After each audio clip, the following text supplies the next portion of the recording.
Ayo, kerja, ben dapur tetap ngebul ya lur.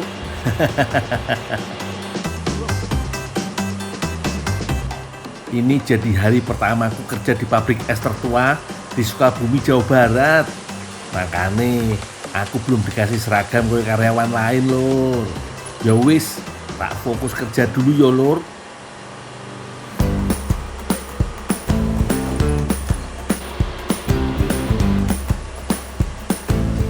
Setelah balok esnya dikeluarkan, langsung diisi ulang pakai air dari sumur artesis atau air tanah dalam yang super higienis.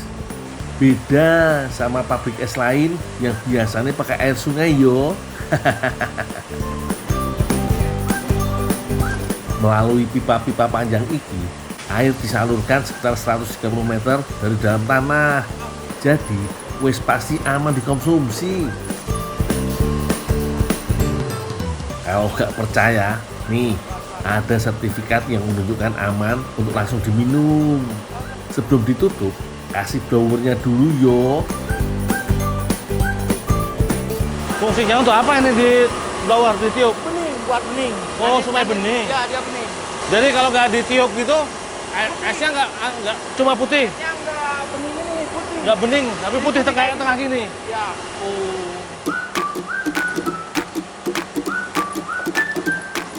Alat iki bisa meniupkan udara ke dalam air cetakan biar balok esnya jadi padat dan struktur esnya lebih awet lur. Tapi kalau wis setengah beku, blowernya harus dicabut yo. Nek wis keburu beku, es bakal menjepit blower dan jadi susah ditariknya. Pabrik es di tempat kerja iki harus memenuhi kebutuhan balok es di seluruh Sukabumi lur. Bahkan banyak permintaan dari wilayah Pelabuhan Ratu juga loh. Berat ternyata. Rasanya begini.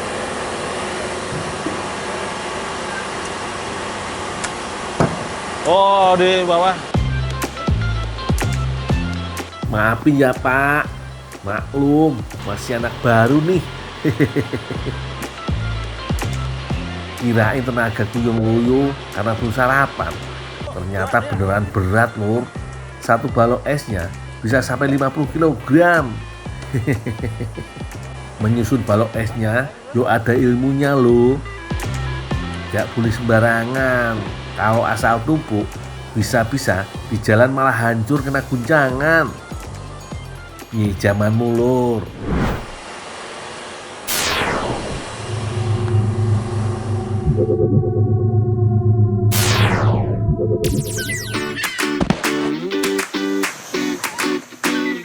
Es batu pertama kali masuk Indonesia pada tahun 1846. Saat itu dikirim pakai transportasi kapal laut dari Boston, Amerika Serikat. Zaman dulu belum ada lemari pendingin lur. Ben esnya agak mencair, balok es harus dibungkus rapat pakai selimut wool tebal. Makanya pada zaman dulu es batu dianggap jadi barang yang super duper mewah. Kalau dikurskan nilai rupiah hari ini, 1 kilogramnya dibanderol seharga Rp174.000. Kalah harga nindang sapi yo. Gak heran kalau cuma bisa dinikmati oleh kaum elit Belanda dan orang-orang kaya di Batavia kala itu. Berselang 24 tahun kemudian, barulah muncul pabrik es di Indonesia yang bertahan sampai sekarang.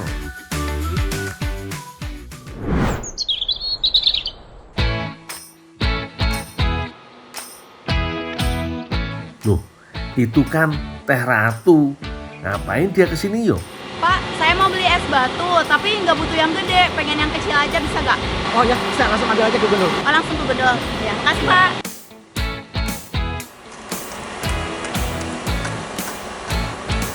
Tuh, mau minta es batu, Berapa banyak? sedikit aja buat bikin olahan.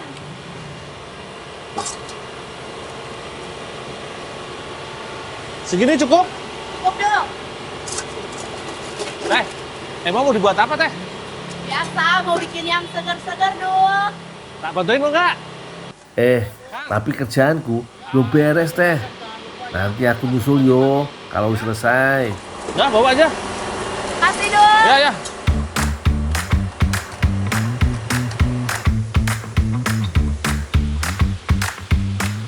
Kerjaanku gak cuma berkutat sama es batu aja lur, tapi aku harus bersihin kondensornya juga. Alat ini berfungsi untuk membuang panas dari mesin. Makanya alatnya cepat panas dan terus menerus didinginkan pakai air. Sampah-sampahnya harus dipisahkan biar aliran airnya gak mampet. Belum lagi lumut yang suka tumbuh kalau dibiarin bisa nutup lubang pengairan dan bikin pendinginnya gak maksimal. Emang, serah dulu. Kerjaanku wis beres iki. Tak langsung ke tempatnya Teh Ratu yo. Teh Ratu wis siapin semangka, paprika, cabai merah, buah cerme, kayu manis, gula pasir, anggur dan jeruk. Berarti ini dihancurin semua nih. Ya Dul. Iki meh bikin nopo yo? Setelah tak cermati, koyone iki mau dibikin sirup deh. Bener ora lur? Aku diminta Teh Ratu untuk menghaluskan paprika. Karena teksturnya keras dan susah dihaluskan, makanya harus tak potong kecil-kecil dulu.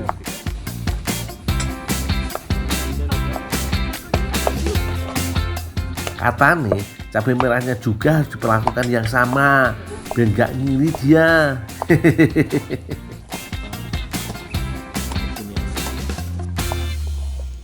Teh Ratu pakai kedua bahan ini untuk menambah aroma segar dan rasa pedas ringan. Olahan kali ini pakai tambahan buah cerme lur. Biasanya bahan iki dipakai untuk bikin sambal.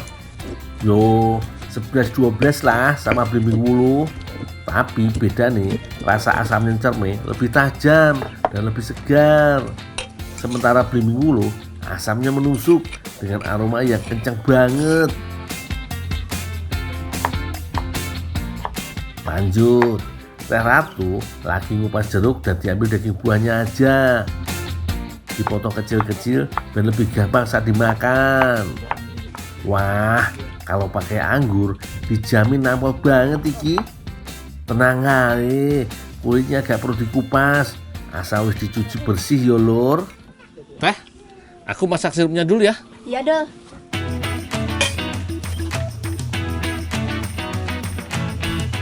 Teh Ratu lanjut belah semangka jadi 2 karena kulitnya mau dijadikan mangkok. Jadi isinya harus dikerok pelan-pelan.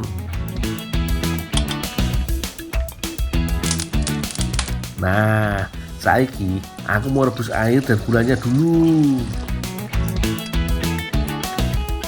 Kalau warnanya wis berubah kayak golden brown gini, masukin campuran paprika dan cabai yang udah dihaluskan lur.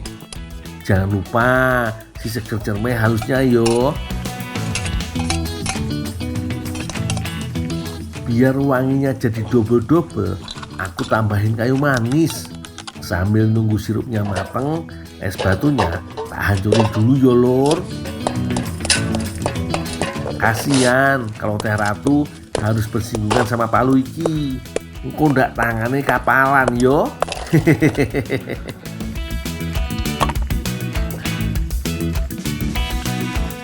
Sirupnya wis jadi lor. Tak saring tipis-tipis biar gak ada biji cabai dan paprika yang nyangkut di gigi yo.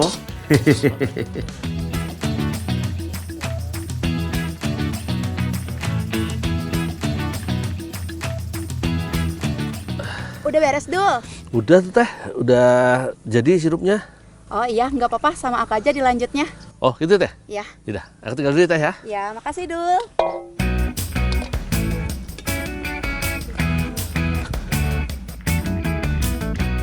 Kasih sedikit es batu biar otak dan hati kita juga adem. Buahnya ditata yang cantik yo Teh. Penuhin sirupnya Teh, ben marem alias puas. Suwegere pol. Sederhana ya lur, tapi dijamin bikin tetangga ngiri. Hidup, udah jadi nih esnya. Wih, enaknya dikasih nama apa ya teh ya? Apa ya kira-kira? Oh, kita kasih nama aja es buah sirup paprika. Nah, bener banget tuh. Ih, pinter banget ya kamu, Dul. Yuk kita cobain. gitu loh. Wis, ayo dan dicoba teh. Tenggorokanku wis kering banget iki. Perpaduan rasanya ciamik bener. Seger buahnya berpadu segar dengan asam pedasnya cermai paprika. Kalau agak kemanisan, tambahin esnya gini teh. Iya. Tambahin esnya lagi teh. Gawat lur, gak bisa berhenti ki. Pengen nambah terus.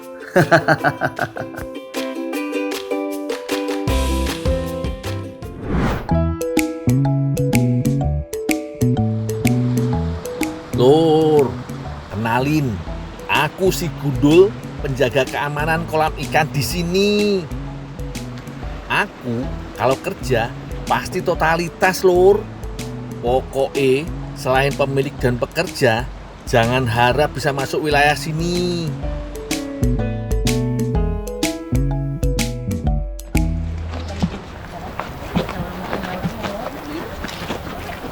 Jadi orang lain kemana? Kurang ke kolam. Kolam.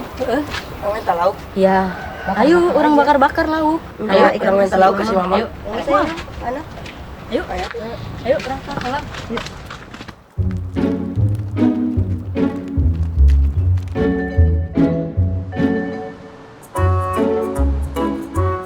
Pak Gundul.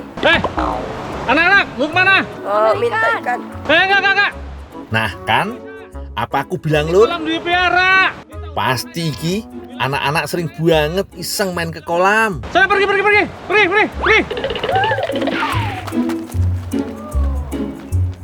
Wah, kalau diambil ikannya, bisa-bisa aku kena omel sama Pak Bos. Gue nanya, ayo kita kerjain aja pas sapamnya. Kamu bilang nanti yang ono, yang pas sapam sono, Pak, ada ular di balik bambu besar. Oke? Kamu duaan sama si Rapa. Orang jeung si Riko ka lebak nyokot laukna, oke? Ayo. Gas.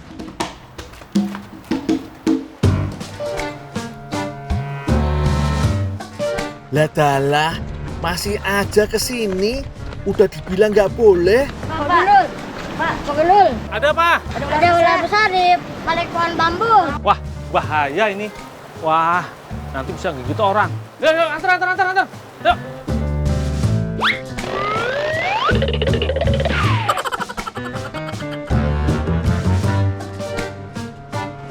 Di mana?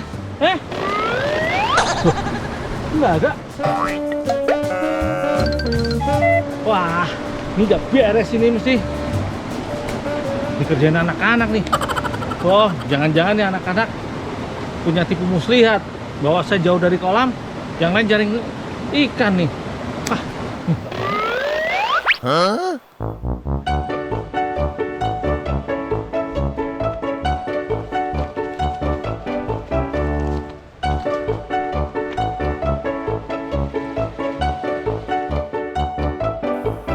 Hei, ambil ikan ya. Hei.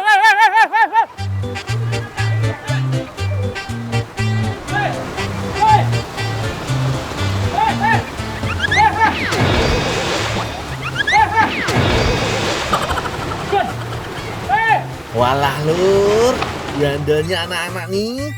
Aku sampai basah kuyup begini. Hei! Dul, lagi ngapain di situ? Ya Pak, tadi Pak, ada anak-anak mau nyolong ikan Pak. Dia jatuh.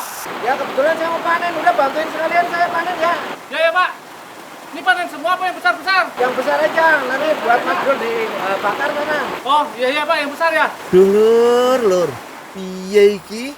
Gara-gara bocah-bocah tadi, wong aku mau jagain kolam, malah disuruh panen. Ya wis lah, terlanjur basah.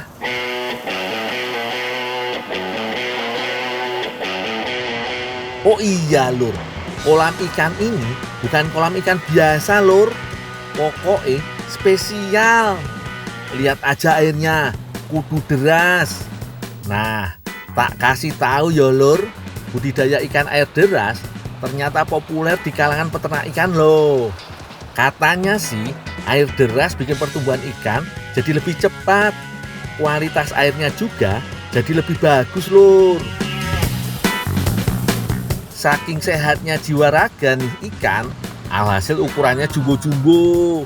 Minimal per ekor ikan mas bisa berbobot sekitar 1 hingga 5 kg.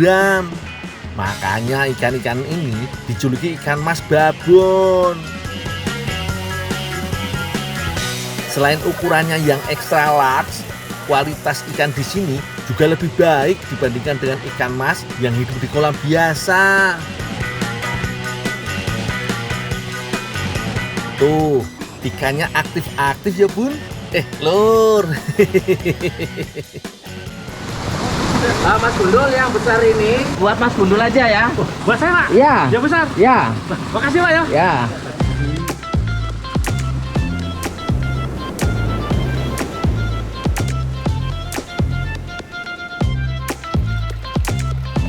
Lur, liatin nih, ikannya super babon yo. Gede pol, maknyos. Tapi sebelum diolah harus dibersihkan dulu yo lur.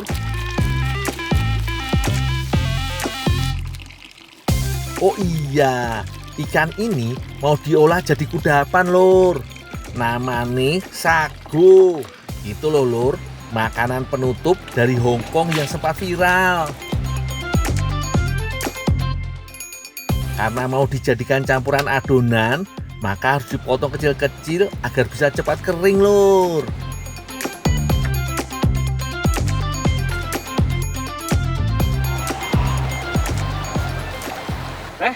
Ini teh daging ikannya tinggal di oven, terus nanti dihancurin, tinggal dimasukin ke agarnya. Oh ya Ndul, makasih ya. Yaudah, tinggal dulu ya teh ya. Ya, makasih. Sama teh Nanda, ikannya mau dikeringkan menggunakan oven lur. Biasanya proses ini membutuhkan waktu sekitar 1 hingga 2 jam lur.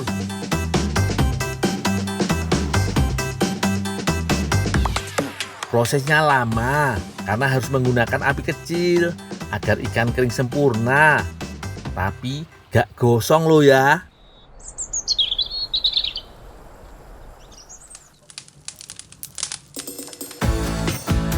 Setelah ikan kering, ikan dihaluskan lagi lur. Baru setelah itu dicampur dengan adonan puding. Lur, tahu kan? Sempat viral tuh puding ikan beberapa waktu lalu. Nah, kayaknya banyak yang ndak cocok yo sama rasane. Tapi tenang, kalau ikan yang ini dijamin anti gagal deh. Aroma ikan akan jauh berkurang setelah dipanggang. Sehingga perpaduan ikan dengan puding susu justru akan menghasilkan rasa manis gurih yang ciamik.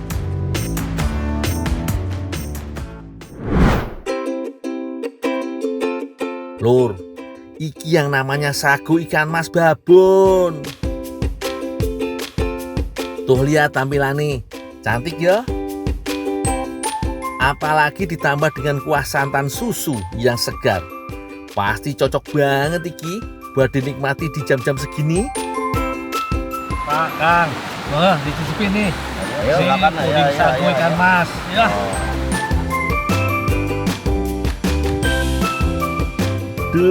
Aduh lur, rasanya juara.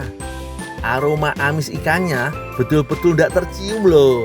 Malah tertutup dengan aroma santan, susu dan puding yang manis. Cocok banget deh.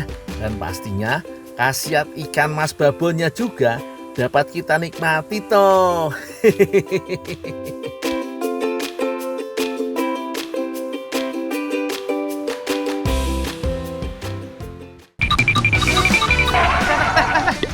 Foto dulu bentar ya.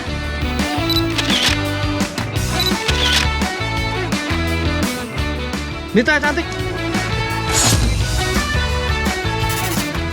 kemana?